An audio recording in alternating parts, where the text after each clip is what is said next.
हाय दोस्तों, स्वागत है आप सभी का। अब मैं आपको बताने जा रहा हूँ दोस्तों। पहले टिक कर देते हैं कलर का, ठीक है। झारखंड सरकार द्वारा जारी किया गया प्रश्नों बैंक सह उत्तर पुस्तक पुस्तक ठीक है दोस्तों। मैंने चैप्टर 1 बता दिया है, ठीक है। नीचे करते हैं, ठीक है। देखिए, मैंने अभी पार्ट 1 आपको बता दिया है, ठीक है। अब जो नहीं देखे हैं वो मेरा वीडियो देख लेंगे। मैंने चैप्टर 1 बता दिया है, अब बताऊंगा चैप्टर 2 यानी कि पार्ट 2। पार्ट 2 क्या है दोस्तों? व्यापार से साम्राज्य तक, ठीक है। आधुनिक काल में भारत का इतिहास मैंने बता दिया, एक एक चैप्टर करके बता रहा हूँ। अब उसके सेकंड चैप्टर में बता रहा हूँ पार्ट 2, व्यापार से साम्राज्य तक। अच्छा से पढ़ लीजिएगा, आपको कोई दिक्कत नहीं होगी, ठीक है। चैप्टर 2 का नाम क्या है दोस्तों? व्यापार से साम्राज्य तक, यानी कि व्यापार करते करते वो साम्राज्य तक कैसे पहुंच गया। बहु विकल्प प्रश्न यानी कि एमसीक्यू जो मैंने बताया गया था पहले, ठीक है। आपको कह रहा है कि किस मुगल, है ना, किस मुगल शासक की मृत्यु के पश्चात मुगल साम्राज्य कमजोर होता चला गया। यानी कि मुगल शासक के मरने के पश्चात, यानी कि बाद में मुगल साम्राज्य जो था वो कमजोर होता चला गया। वो किसके मरने से? औरंगजेब, ठीक है। औरंगजेब शाहजहां का पुत्र था दोस्तों, जिसने आगरा में ताजमहल बनवाया, उसका पुत्र औरंगजेब था। और औरंगजेब के भी 3 पुत्र थे, है ना, आजम, मुआजम और कमबख्श थे, ठीक है। जो उसने अपने साम्राज्य को आगे नहीं बढ़ा पाया, बल्कि उसके मरने, औरंगजेब के मरने के पश्चात कमजोर होता चला गया, ठीक है। अगला क्वेश्चन, क्वेश्चन नंबर 2। मुगल केंद्रीय सत्ता के कमजोर होने का क्या परिणाम हुआ? यानी कि आपको कह रहा है कि मुगल केंद्रीय सत्ता का कमजोर होने का क्या परिणाम हुआ।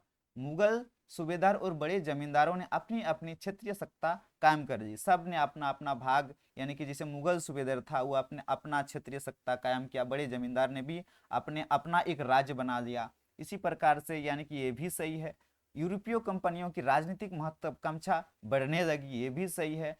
कंपनियां राजनीतिक मामलों में हस्तक्षेप करने लगी, ये भी सही है। यानी इसका आंसर क्या होगा दोस्तों? उपयुक्त तो सभी होगा, ठीक है। और एक बात ध्यान दीजिएगा, जिस आपके क्लास 8 में, किस क्वेश्चंस में, क्लास 8 में आपको जहां उपयुक्त सभी देखे, सबसे ज्यादा 90% चांस आपका जहां उपयुक्त सभी देखे वही आंसर सही होने की चांसेस आपको ज्यादा रहती है दोस्तों, ठीक है। आगे देखिए क्वेश्चन नंबर 3।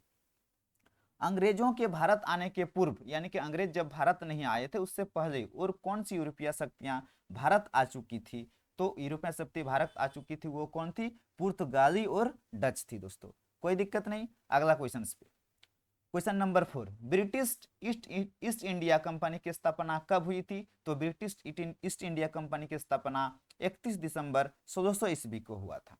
कोई दिक्कत नहीं दोस्तों। अगला क्वेश्चन पे चलते हैं। ब्रिटिश ईस्ट इंडिया कंपनी को इंग्लैंड की महारानी की ओर से कौन सा विशेष अधिकार सौंपा गया था? पूर्व में व्यापार करने का विशेष अधिकार ये सौंपा गया था दोस्तों।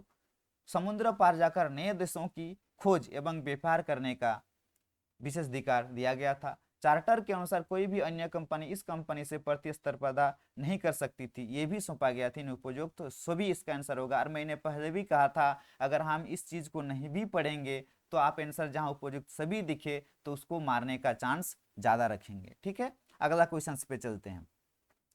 कौन सी यूरोपीय कंपनी भारत में व्यापार के साथ ही साथ विशाल साम्राज्य खड़ा करने में कामयाब रही? वो ब्रिटिश, अंग्रेज सरकार, ठीक है दोस्तों। वो ब्रिटिश सरकार जो थे वो हमारे भारत में अपने साम्राज्य को बड़ा करने में या खड़ा करने में कामयाब रही है। कोई दिक्कत नहीं। अगला क्वेश्चन देखते हैं। ब्रिटेन के किस सम्राट ने सन 1608 ईस्वी में कैप्टन हाकिस को राजदूत बनाकर मुगल शासक जहांगीर के दरबार में भेजा था? वो कौन था दोस्तों? सम्राट जेम्स प्रथम ने, ठीक है। कोई दिक्कत नहीं। अगला क्वेश्चन पे चलते हैं।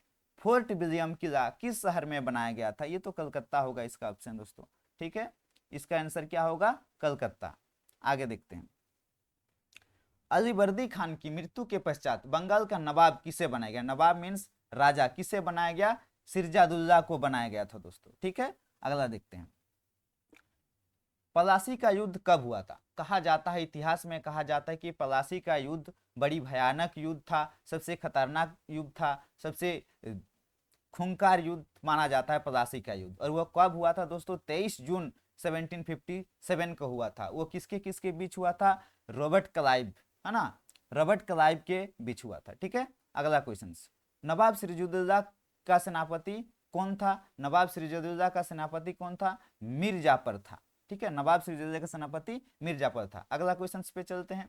बंगाल के नवाब और ब्रिटिश ईस्ट इंडिया कंपनी के बीच टकराव का क्या कारण था? है ना, आपको क्वेश्चन कह रहा है कि बंगाल के नवाब यानी कि बंगाल के राजा और ब्रिटिश ईस्ट इंडिया कंपनी के जो बीच टकराव का क्या क्या कारण होता था?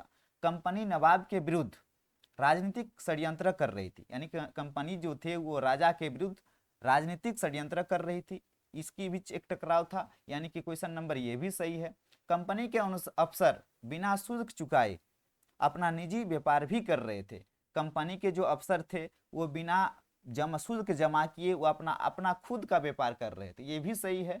कंपनी लगातार कीजेबंदी की प्रोत्साहित कर रही थी, ये भी सही है, यानी कि उपयुक्त सभी इसका आंसर होगा। और मैंने पहले भी कहा था कि जहां आप उपयुक्त सभी देखे सोचिए कि आंसर वही होगा दोस्तों।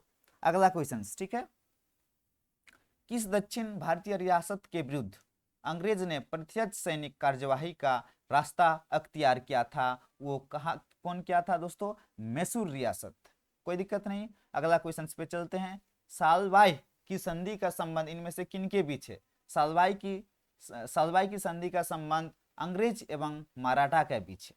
ठीक है, अगला क्वेश्चन, इनमें से कौन सी संधि का संबंध आंग्ल मैसूर युद्ध से है? ठीक है, तो श्रीरंगपट्टनम की संधि। कोई दिक्कत नहीं दोस्तों। अगला क्वेश्चन देखते हैं, आपको अगर समझ में आ रहा है ठीक है तो आप कमेंट कीजिएगा। ये क्या कह रहा है दोस्तों? टाइगर श्रफ नहीं, टाइगर जब मसूर, ये क्या है दोस्तों, पढ़ नहीं पा रहे हैं। ठीक है, ये अगला क्वेश्चन देखते हैं। ठीक है, क्वेश्चन नंबर 17, किस संधि के तहत, है ना, किस संधि के तहत नवाब सिराजुद्दौला ने कंपनी को ये सभी व्यापारिक सुविधाएं लौटा दी जो उन्हें मुगल शासक खसियार के फरमान द्वारा प्राप्त हुआ था? यानी कि अलीनगर की संधि। ठीक है, वहां क्या संधि हुआ था? अलीनगर की संधि। अगला, अंग्रेजों ने अपनी पहली व्यापारिक कोठी कहाँ स्थापित की थी? है ना, अंग्रेजों ने अपनी पहली व्यापारिक कहाँ की थी? वो सूरत में की थी दोस्तों। कोई दिक्कत नहीं। अगला क्वेश्चन देखते हैं, है ना, किस मुगल शासक ने पुर्तगालियों से क्रोधित होकर उन्हें बंगाल से बाहर कर दिया था? शाहजहां।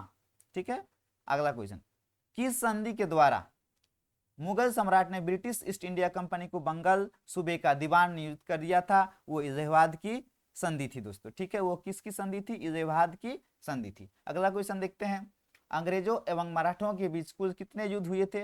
अंग्रेज और मराठों के बीच बड़ी भयानक युद्ध हुई थी, लेकिन कितने हुए थे? वो 3 हुआ था दोस्तों। ठीक है, आगे देखेंगे, इनमें से किस गवर्नर जनरल ने सर्वोच्चता का दावा की नीति की शुरुआत की थी? वो लॉर्ड हेस्टिंग्स थी। अगला क्वेश्चन, सहायक संधि।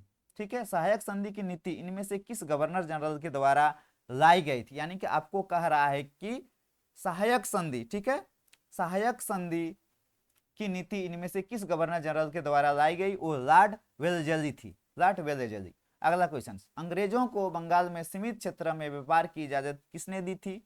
शाहजहां ने। यानी कि अंग्रेजों को बंगाल में सीमित क्षेत्र में कम से कम क्षेत्र में व्यापार करने की इजाजत दी थी। वो कौन राजा थे? वो शाहजहां थे। ठीक है, समझ में आ गया।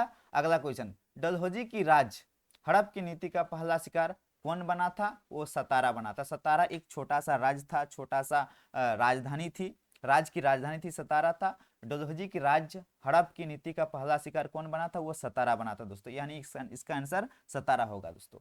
मैं आपको ये फिल इन द ब्लैंक्स आपको बाद में बताऊंगा। आप ये 25 क्वेश्चंस कर दीजिएगा, आपके क्लास 8 के बोर्ड एग्जाम में काफी महत्वपूर्ण रहेंगे। मैं आपको सारे 1 बाय 1 चैप्टर आपको बताते रहूंगा। आप हमारे वीडियो पे बने रहिएगा। Thank you.